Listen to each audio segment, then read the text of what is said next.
তো যে পরিমাণে গরম পড়ছে বাড়িত এইভাবে ঠান্ডা ঠান্ডা ম্যাঙ্গো শেক বানান, নিজেও খান প্লাস পরিবারকেও খিলেন।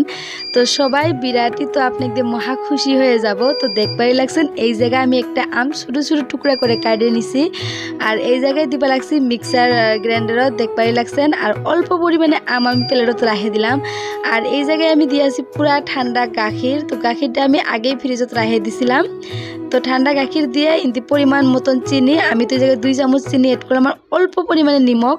তো মিঠেরা আপনি ওর পছন্দ অনুযায়ী দিবেন। তো আম যেহেতু মিঠা, তো অনলি 2 চামচ চিনি দিয়ে হয়ে গেল গা। এখন আমি ব্লেন্ডারত দিয়ে ব্লেন্ড করবো, দেখবাই লাগছেন।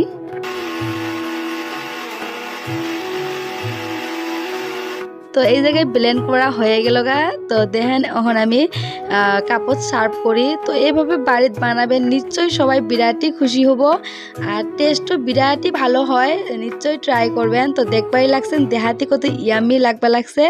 আর এই জায়গায় ডেকোরেশনের জন্য অল্প উপরে টুকরা আমগুলো কাটে রাখছিলাম যে দিয়ে দিলাম, দেখবারই লাগছেন। আর বড় মানুষ খেলে এই জায়গায় আইস কিউব দিয়ে দিবেন, বরফের টুকরা, তো আরও বেশি মজাদার হব। তো এই জায়গায় আমি আমার বাচ্চার জন্য বানাই আছি, সো আইস কিউব ছাড়াই দিলাম, যেহেতু ফ্রিজত রাখা গাখির এমনিই বিরাট ঠান্ডা। তো আশা করি আজকের ভিডিওটা আপনাদের ভালো লাগবে, যদি ভালো লাগে শেয়ার দিয়ে দিবেন।